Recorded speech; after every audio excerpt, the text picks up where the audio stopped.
Alors, pour ce qui est des procédures à mettre en œuvre, c'est-à-dire les travaux de contrôle, les outils, comment procède un commissaire aux comptes, bien sûr, eh bien, on va le traiter dans une partie spécifique, dans un instant, parce que ça me paraît tellement important que ça mérite d'être, si vous voulez, de lui consacrer une part entière. Donc, ça fait partie, en fait, de la démarche d'audit.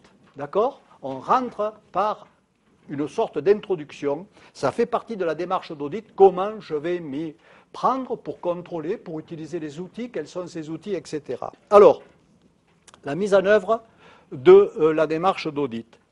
Nous avons parlé de la méthodologie utilisée par le commissaire aux comptes dans le cadre de l'appréciation du contrôle interne. Nous avons vu qu'il y avait 6 phases, bien sûr. Traitons à présent son travail, disons, habituel de contrôle. Dans le cadre, bien entendu, une fois qu'il a apprécié le contrôle interne, il a finalisé son programme de travail, il a estimé le nombre d'heures à avoir dans la partie stock, dans la partie IMO, dans la partie etc., etc., il peut attaquer le contrôle des comptes. Mais comment va-t-il faire? Eh bien, il va choisir des outils dont il a à sa disposition pour contrôler, d'accord? Et qu'est-ce qu'il va chercher? Ben, le commissaire aux comptes va chercher à avoir des éléments probants, pour lui garantir certaines réalités, pour qu'il soit à peu près certain de la bonne tenue des comptes. D'accord? Donc, il va chercher des éléments probants.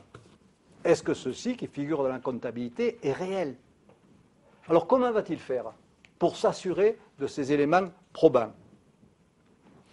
Vous savez qu'il faut qu'il recueille un certain nombre d'informations fiables, suffisantes, appropriées, pour lui permettre de fonder sa fameuse opinion sur le rapport général. Je certifie ou je ne certifie pas, ou je certifie avec réserve.